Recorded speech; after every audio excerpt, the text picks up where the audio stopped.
muusika valdkonnas, siis identifitseerin ma ennast, ma ütleks 3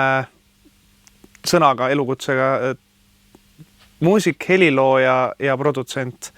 Et muusik on justkui selline üldnimetus sellele, mis hõlmab lihtsalt hästi palju neid teisi, et sõltuvalt siis, kellele sa seletad, siis valid, kas sa ütled need kõik 3 või et ma olen lihtsalt muusik. Ja muidugi kitarrist, aga viimasel ajal on rohkem minu looming läinud sinna suunas, et ma pigem ütlen, et ma olen helilooja, et see ambitsioon on nagu sinnapoole.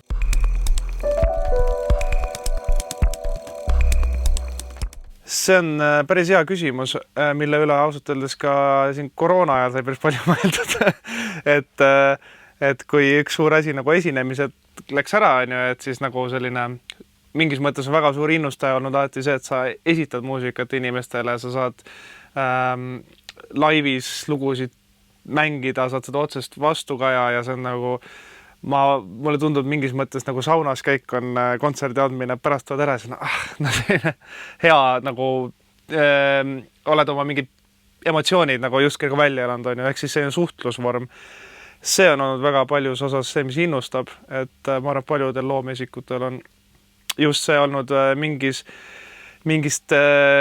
varasest east on see looming olnud viis, kuidas suhelda. Ja ongi, et selline raske see, et see on nagu mingisugune nagu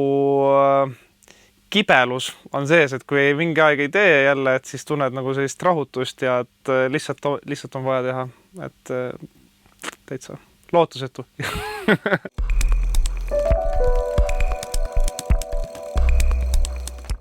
No produtsent tõesti tähendab väga palju eri asju, on ju muusikaprodutsent, võib-olla kõige alguses oli valge kitliga mees seal BBC stuudios, on ju, kes suuri nuppe keeras. Ja praegusel ajal on produtsentideks, ma arvan, nimetavad ennast väga paljud, nagu mingi aeg oli, kui oli kitarristid, et justkui nagu Radioheadi lugu, et anyone can play guitar oli vist või mingi slogan, et siis iga üks justkui on produtsent, kes tegelikult saab nimetada ennast produtsendiks, kes näiteks tõmbab netist, splice'ist endale sample'id, paneb need kokku ja reliisib, on ju. Praktikas ma ütleks, et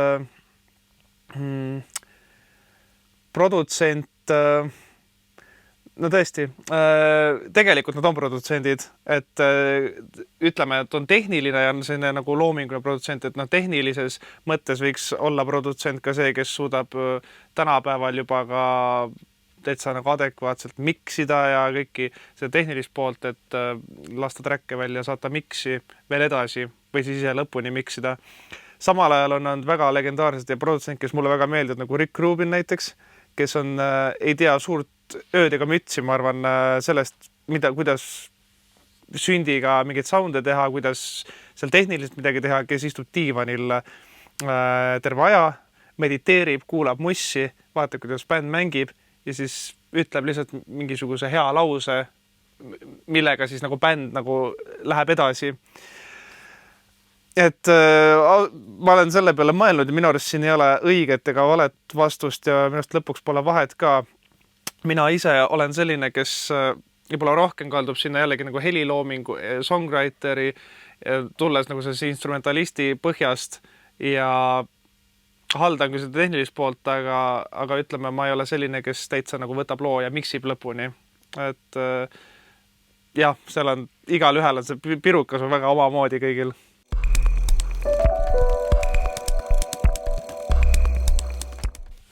No, kui rääkida sellest, kuidas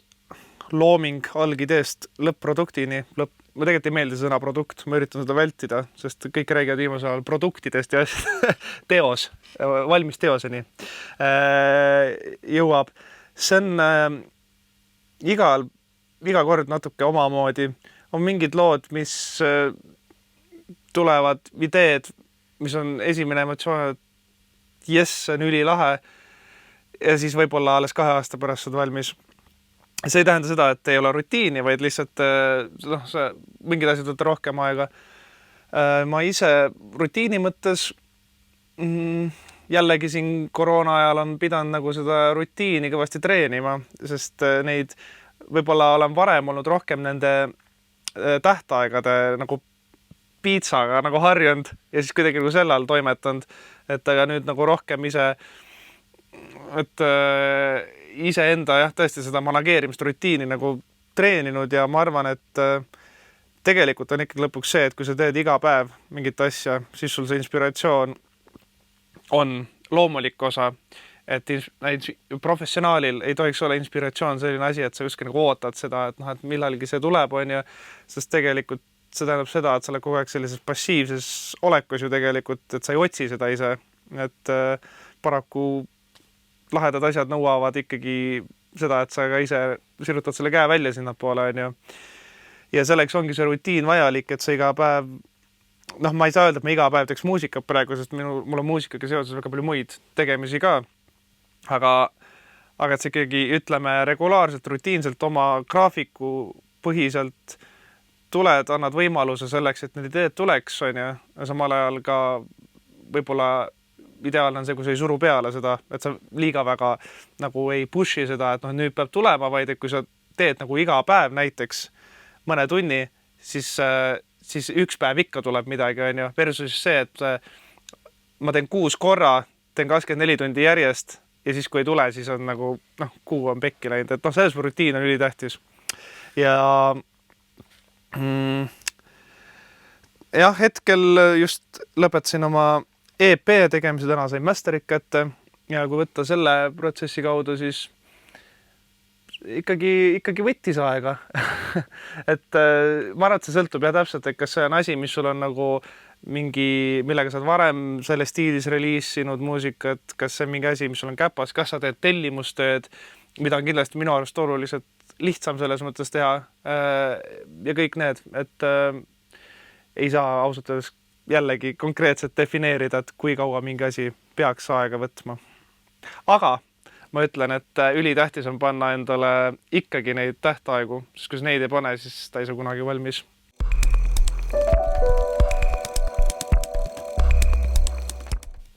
Ja, no kui ma intellektuaalomandi helikujunduse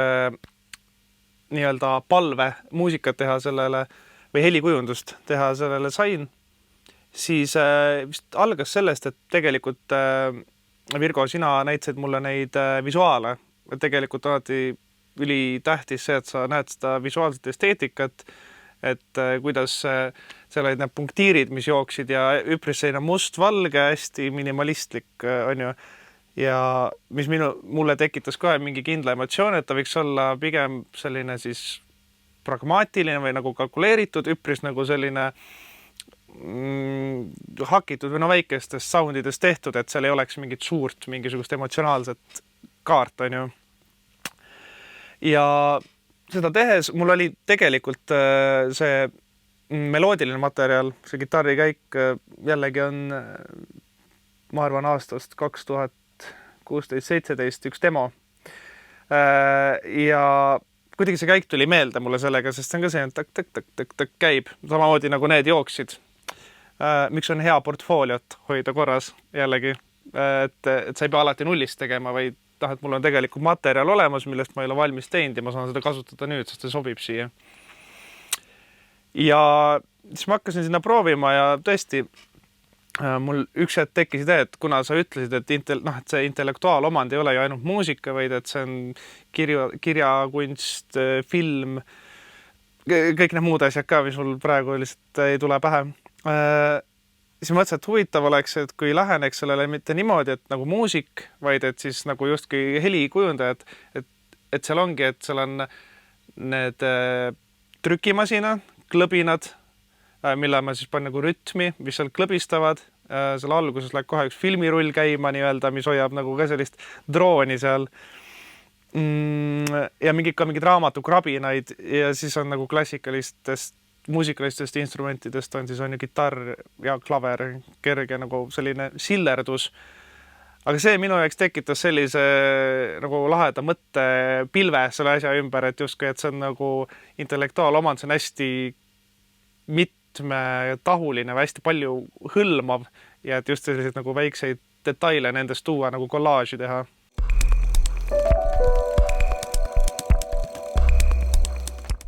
No minu muusika väljundid praegu on olnud, no ütleme, kui nüüd viimasest ajast rääkida, siis viimasel ajal ma olen ikkagi väga tugevalt tegelenud selle sooloprojektiga, ehk siis see EP ja lihtsalt, et lasta nagu see EP välja. Ja tegelikult on ka juba seda EP materjali enne, kui ta välja antud on, isegi ka ühes nii-öelda süngis kasutatud siis läbi minu kirjastaja, et mis on ka võib-olla minu jaoks selline ideaalmaailm, et kuhu poole suunduda, et anda välja enda muusikat ja siis justkui nagu sünkida nagu ennast läbi enda käekirja versus siis võib-olla see, et täitsa nagu nullist mingit teist käekirja teha. Et see ma üks hetk lihtsalt tundsin, et see on mingi viis, mis mulle nagu meeldib, et ja aitab mul enda stiili arendada ka, mis on minu jaoks tähtis. Aga muidu olen ma kirjutanud teistele lugusid nii-öelda laululaagrites on ja mis on siis ka osas ikka siis nagu produtseerinud, teinud bändidele muusikat, teinud ka kunagi ühele dokumentaalfilmile muusika, et justkui ja natuke nagu neid reklaami asju ka ja siis viimane see intellektuaalomandi helikujundus. Et neid nagu variante mitmeid ja mida rohkem sa justkui nagu teed muusikat annad välja, siis ütleme neid nagu variante, nagu neid tekib juurde, on ju. Et tekib seda muusikat, kataloogi, et kui sul on mitme bändiga oled aastate jooksul teinud, et siis kui nad on seal kuskil kirjaste kataloogis, siis sa ei tea iial, et tuleb mingi meil sinna, et otsime sellist lugu, et hops, meil on just täpselt selline lugu siin sellel bändil olemas ja et see on, ma arvan, üks asi, mille vilju võib-olla saad alles mõne aasta pärast nagu tunda, et see on hea, et sul on nagu justkui selline backlog olemas.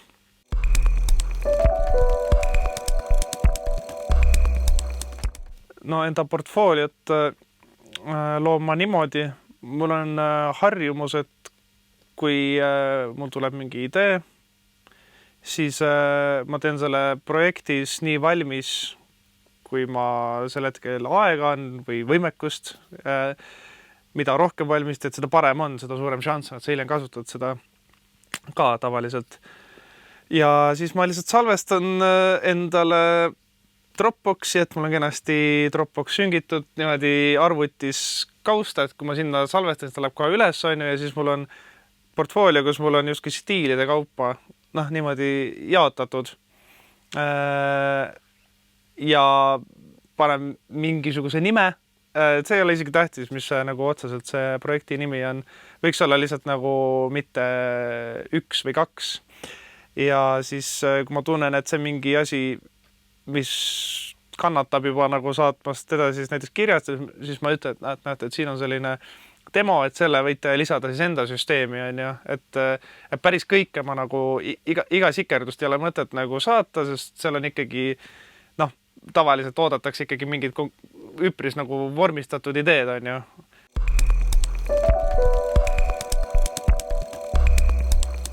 Originaalsus võiks öelda, et on olemasolevate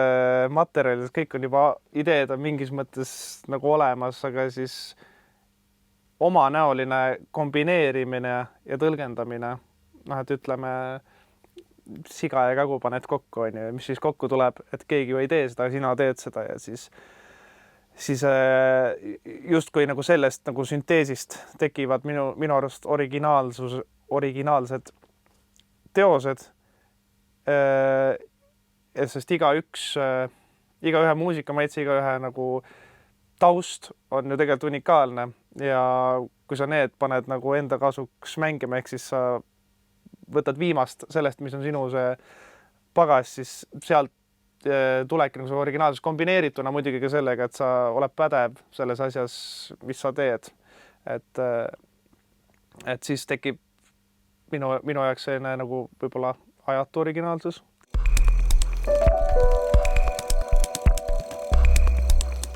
No see, kas nüüd keegi on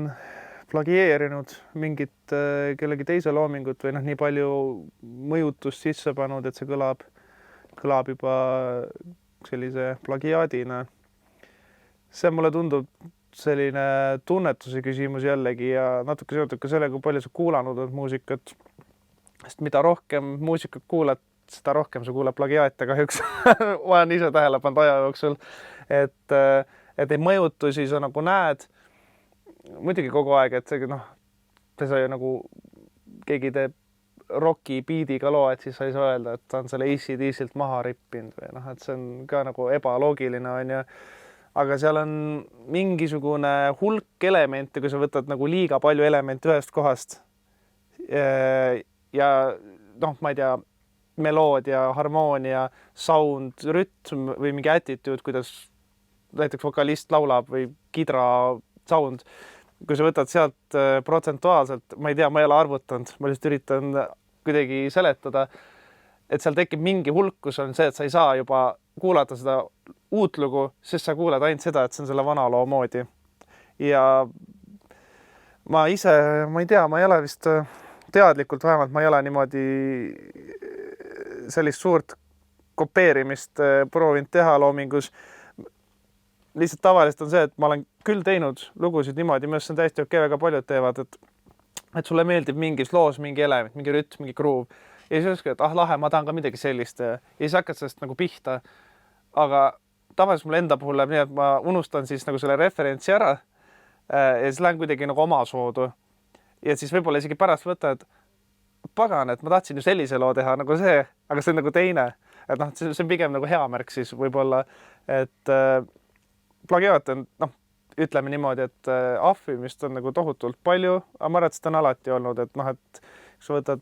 17. sajandist, et kui palju ilmselt seal heliloojaid oli ja palju tegelikult nagu need meelde jäävad, et siis ma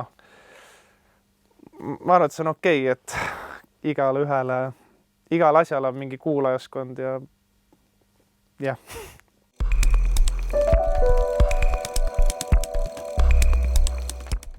Mul ei tule ausalt öeldes sellist olukorda ette.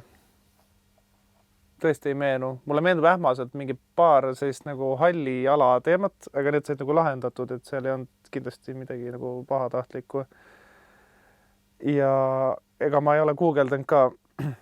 kas YouTube'is keegi on minu muusikaga teinud mingit koduvideot ja ma ise võib-olla ei viitsiks raportida ka iga sellist asja. Et päris niimoodi ei ole jah, et keegi kuuled, et see on ju täpselt minu käik või et miks sa minu loo siit võtsid. Ei ole kogemust.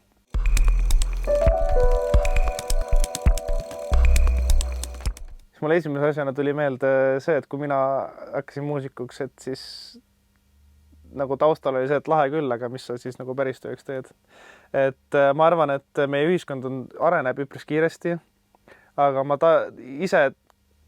võib-olla võrreldes siis mingite teiste riikidega, Kesk-Euroopa riigid näiteks, ma tunnen, et seal on ikkagi selge vahe nagu sees selles suhtumises, mitte nagu midagi nagu puitu pannes Eesti ühiskonnale, aga seal on tunda nagu lihtsalt seda, et see võib olla reaalne asi, millega inimene elatist teenib ja et see pigem ei ole nagu minu arust laialt nagu tunnustatud, et kuidagi pigem on nagu võib-olla isegi see, kui sa teed keikasid, esined on ju, et see on nagu loogiline, sest see on nagu selline tükitöö on ju, et sa saad aru, mis see on. Aga jah, mulle tundub, et kindlasti on meie ühiskonnal minna võib-olla jah, kuna meil on üpris materialistlik ühiskond minu arust, kes tahab nagu käega katsuda tulemusi, et siis seal on nagu maad minna. Aga jällegi ma ütlen, et see on nagu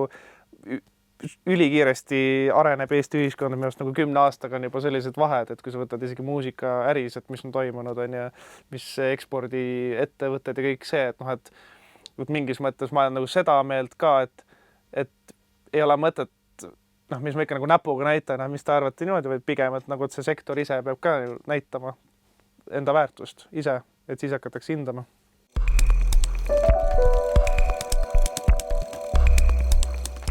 No põhimõtteliselt on see nagu, ütleme, su looming on nagu õunad õunapuu otsas ja siis kui keegi sul nagu tegeleb loomingu vargusega või et autorikaitset nagu rikub, siis ta justkui nagu käib su lõunaraksus ja võtab need õunad ära. Et et näiteks, et mingid kui sa teed, ütleme, et juhtub, et keegi teeb mingi reklaami ja siis nagu justkui ta võtab nagu sult selle muusika ilma selle tasuta, siis tema teenib tulu selle pealt, et ta saab mingisuguse hea, sinna sobiva heli disaini, mis tegelikult justkui nagu suurendab, tekitab kasu, suurendab näiteks selle mingi tootemüüki, on ju. Ehk siis sul on õigus see, et sinu asja kasutatakse, et siis tähendab, sina oled osa sellest protsessist, et see teine siis instants, kes seda kasutab, teenib nagu kasumit, on ju. Ja üleüldiselt ongi, et need on, et looming on, et selle kasutamine ongi see, mis on meie tasu, võiks nii öelda ju tegelikult. Ja kui seda autorikaitset ei ole, siis autor ise ei jõua käia ringi muusikaloome kõrvalt ja siis käia eri netiplatvorme läbi ja telekanaleid ja vaadata, et paranoiliselt, et kas nüüd on kuskil, et see kõik ongi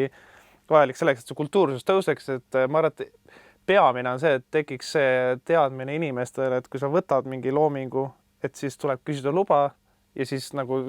võib-olla antakse sulle tasuta see looming, kui sa mingi lahe idee ka mingist, ma ei tea, uudset asja teed või midagi sellist ja alles alustad, on ju, et aga lihtsalt esimene tähtis asi just, et nagu küsida ja siis läheb see väärtusjutt otsa, aga just, et tekiks see mõte, et tõesti, et sellel muusikal või loomingul on väärtus.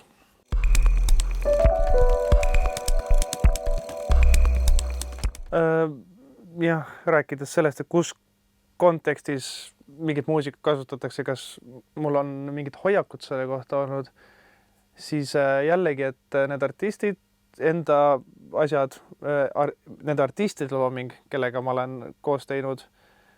ja pluss need, mis ma ise olen teinud, pluss enda bändide ja kõik need, ühesõnaga kõik looming kokku,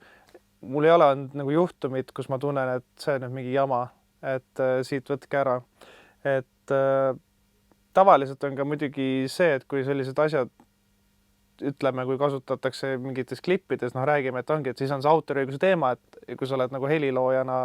osaluses, siis peab sinult luba küsima nagu nii on ju. Et see, eks siis sul on justkui nagu enne selle asja väljatulekut ja see sõnaõigus, aga ma arvan, et kus see tekiks,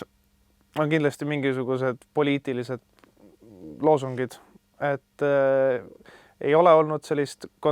juhtumit, aga ma arvan, et see on lihtsalt esimene, mis mulle tuleb pähe ja ega väga praegu rohkem ei tule. Võib-olla Lameda maa promovideoks ka ei lubaks panna.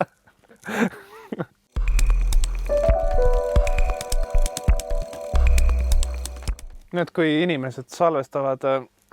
telefoniga kontserte ja panevad sotsiaalmeediasse, see on ausalt öeldes juba, kuna me nii sõltuvuses sotsiaalmeedias, sest see on nagu veits paratamatu asi. Ma ütleks selles mõttes, et see on ka teisest küljest see, et see levitab su muusikat, et tavaliselt inimene jagab siis, kui talle meeldib see ja ta tahab seda jagada, on ju, et see on nagu mingis mõttes selline nagu reklaam sulle. Mida ma nagu muidugi eelistaks, oleks see, kui inimesed suudavad ka see klippi ära ja ülejäänud kontserti nagu vaadata. Et see lihtsalt muusikuna, et lihtsalt see vahepeal naljakas, et muidugi ise teed ka seda vahepeal, et lihtsalt, et filmid, see on lahe koht, ma filmin seda hästi pikalt ja siis tegelikult võib-olla see lahe koht oleks ka lahe, kui sa seda vaataksid nagu silmadega otse. Et see on võib-olla isegi nagu peamine, aga mulle kindlasti ei ole sellist tunnet olnud, et see peaks kuidagi olema mingi reglementeeritud või keegi peaks luba küsima, sest see on ju telefoniga filmitud ja keegi isegi filmi kontserdi üles telefoniga, mis see kõlab nii halvasti, et sellepärast võib-olla võiks paluda maha võtta, et see kõlab halvasti, aga et mulle tekib jälle tunne, et kes ei viitsi vaadata sellist asja ka.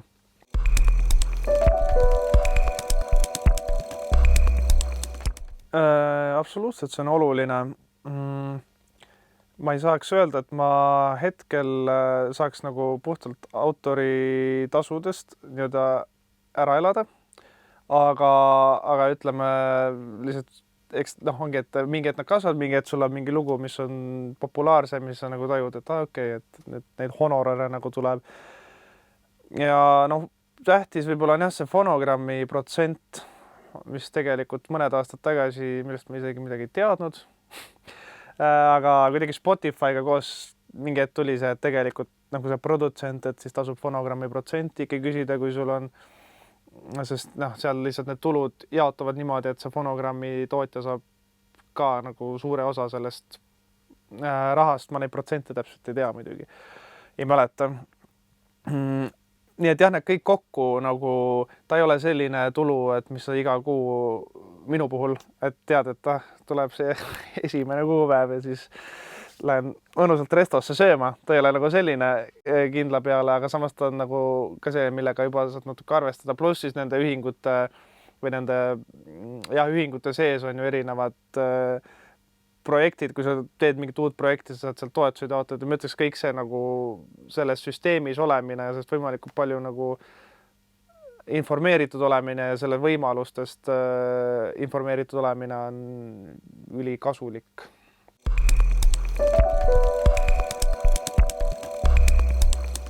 Ma ei ole väga tähele pannud seda, kui palju minu loomingut ja artistid loomingut, kus mina olen osa olnud, oleks niimoodi kasutatud. Ma arvan, et seda on tehtud, aga näiteks YouTube'is on ka selline algoritm, kui sa laed muusika üles, näiteks minu soolo projekti nagu digilevitaja on olnud Warner Music ja neil on näiteks see süsteem, et kui see algoritm tunneb selle loo ära, siis ta võtab kohe selle video maha. Ehk siis tegelikult selle vastu on nagu väga tugevad nagu algoritmid juba töös ja võib-olla see on ka see, miks nagu seda nagu tihti ei näe, on ju.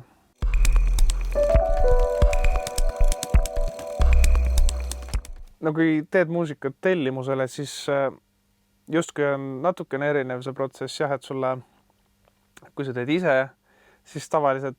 see, mis sind inspireerib, on justkui tuleb sinu